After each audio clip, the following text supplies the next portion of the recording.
अस्सलाम वालेकुम स्टूडेंट्स, हम डिस्कस कर रहे हैं हमारे चैप्टर फर्स्ट, उसका न्यूमेरिकल नंबर 6 हमारा जो है वो न्यूमेरिकल टाइप लॉन्ग क्वेश्चन है। ठीक है, मोस्ट इंपॉर्टेंट आपका लॉन्ग क्वेश्चन है according to board points of view. तो इसमें हमें वो कहता है कि हमने अब जो है हमारे पास ग्रेविटेशनल कांस्टेंट जी, इसके हमने यूनिट बताना है और इसकी डायमेंशन जो है ना हमने वो फाइंड आउट करनी है। तो इस न्यूमेरिकल में उसने हमें जो है वो ग्रेविटेशनल फोर्स का फॉर्मूला दिया हुआ है। ठीक है, वो है हमारे पास F is equal to G m1 m2 over R square. ठीक है, वो कहता है कि हमारे पास जो ग्रेविटेशनल फोर्स है उसका ये हमारे पास फार्मूला है, आपके पास गिवन है। यहाँ से इस फार्मूले को यूज़ करते हुए आप क्या करें कि आप जो हमारे पास ग्रेविटेशनल कांस्टेंट जी है उसके यूनिट भी फाइंड आउट करें और उसकी जो डायमेंशन है ना वो भी फाइंड आउट करें। तो फिर हम क्या करते हैं, हमने जी जो है इसकी डायमेंशन और यूनिट फाइंड आउट करनी है। तो इस इक्वेशन को हम कर देते हैं रीअरेंज। तो हम देखते हैं फिर हमारे पास जो इक्वेशन है वो क्या बनती है। तो जी जो है हम इसको इधर ही रहने देंगे, इसकी डायमेंशन और यूनिट हमने फाइंड आउट करनी है। तो ये जो है m1 m2 जो है वो इधर जी के साथ जो है वो मल्टीप्लाई हो रहा है। ठीक है, तो दूसरी साइड पे जाएगा तो f के साथ जाके क्या हो जाएगा, फिर ये डिवाइड हो जाएगा।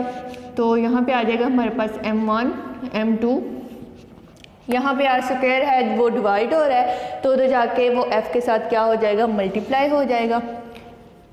तो यहाँ से जो है फिर हमारे पास क्या है, सबसे पहले जो हमारे पास अब फॉर्मूला बना है ना, इसमें जो क्वांटिटीज़ हमारे पास आ रही हैं ना, हमने क्या करना है, पहले इनके यूनिट लिख लेने हैं। तो जैसे हम इनके यूनिट लिख लेंगे ऐसा यूनिट, तो उस यूनिट से फिर हम इजीली इनकी जो है डायमेंशन की कैलकुलेशन जो है वो कर सकते हैं।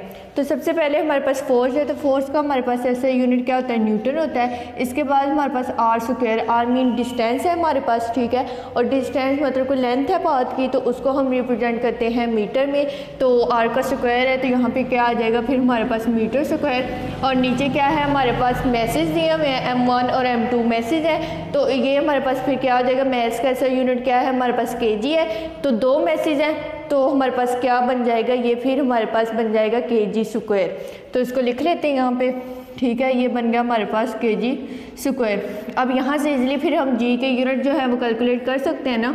तो यहाँ पे जो है हमारे पास ऊपर दो क्वांटिटीज़ दी हुई थी, दो वैल्यूज़ थी, तो हमने इनके यूनिट लिख लिए न्यूटन मीटर स्क्वायर। और ये यहाँ पे हमारे पास बटे में आ रहा है, प्लस का है, तो जब हमारे पास ऊपर जाएगा ये, तो ये हो जाएगा हमारे पास नेगेटिव का। तो फिर जी के यूनिट क्या आ गया हमारे पास, न्यूटन मीटर स्क्वायर, और साथ में क्या आ जाएगा हमारे पास पर kg स्क्वायर। ये आ गया हमारे पास जी के यूनिट। अब बाकी हमने क्या इसका फाइंड करना था, बाकी जो चीज़ रह गई है वो हमने करना था जी की डायमेंशन फाइंड आउट करनी थी। तो देखते हैं हम, फिर इजीएस्ट वे है हमारे पास कि हम जो है किसी भी चीज़ की डायमेंशन कैसे कैलकुलेट कर सकते हैं। तो यहाँ सिंपली फिर हमने लगाना है, ये वैल्यूज़ हमारे पास किस किस के इक्वल आ रही हैं। तो न्यूटन हमारे पास इक्वल होता है किलोग्राम मीटर पर सेकेंड स्क्वायर के। ठीक है, नेक्स्ट हमारे पास क्या आ रहा है, मीटर स्क्वायर, इसको भी सिंपल हम ऐसे लिख लेंगे, और बटे में आ रहा है हमारे पास kg स्क्वायर। तो यहाँ पे फिर हमारे पास जो g है वो kg हमारे पास है मैस, तो kg की डायमेंशन है हमारे पास m। यहाँ पे मीटर है, मीटर की डायमेंशन होती है हमारे पास l, और ये है सेकंड टाइम, तो इसकी डायमेंशन होती है हमारे पास t।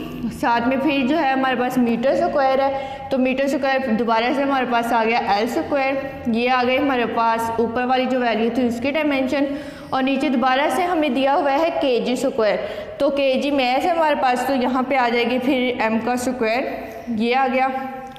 ठीक है, इससे फिर नेक्स्ट जो है हम इसकी डायमेंशन जो है वो ओवरऑल कैसे फाइंड करेंगे। हम लिखेंगे कि g जो है वो हमारे पास इक्वल आया है ml और t-2, यहाँ पे भी l स्क्वायर है। अब तो ये बन जाएगा हमारे पास, एक ये l दिया हुआ है, एक यहाँ पे l का स्क्वायर है हमारे पास, तो l की ये ऐड हो रही हैं दोनों, तो यहाँ पे l की क्या बन जाएंगी हमारे पास, फिर क्यूब बन जाएंगी। ठीक है, तो ये आ जाएगा हमारे पास m l क्यूब t-2। ठीक है, और नीचे जो है हमारे पास m स्क्वायर है, तो इसको भी हम ऊपर ले जाएंगे, तो ये क्या हो जाएगा, ऊपर जाके हमारे पास माइनस में हो जाएगा। अब यहाँ पे जो g है फिर उसकी डायमेंशन हमारे पास क्या आ जाएगी, ये m प्लस का है हमारे पास +1, और यहाँ पे एक m क्या है -2, साथ में है हमारे पास l क्यूब और t-2। तो यहाँ पे जो ओवरऑल जी के हमारे पास डायमेंशन बन रही है वो आ रही है हमारे पास m-1 L³ C-2। -1 यहाँ पे हमारे पास था +1 और साथ में था -2, तो -2 जो है वो हमारे पास बड़ी है रकम है, तो इसलिए हमारे पास यहाँ पे जो है m के साथ -1 आया है। ठीक है, तो नेक्स्ट जो है हमारे पास क्यूब, l का स्क्वायर क्यूब था, यहाँ पे स्क्वायर था, यहाँ पे l सिंपल, तो ये बन गया हमारे पास l³ और t-2, ये इसकी डायमेंशन। और यहाँ से जो हमने इसकी इक्वेशन को रीअरेंज करके जो इसके यूनिट लिखे थे, जो फॉर्मूले में हमारे पास आ रहे थे, तो उसी यूनिट से हमारे पास जो ओवरऑल जी के यूनिट है वो भी कैलकुलेट हो गए। Wish you all the best. अल्लाह हाफिज़।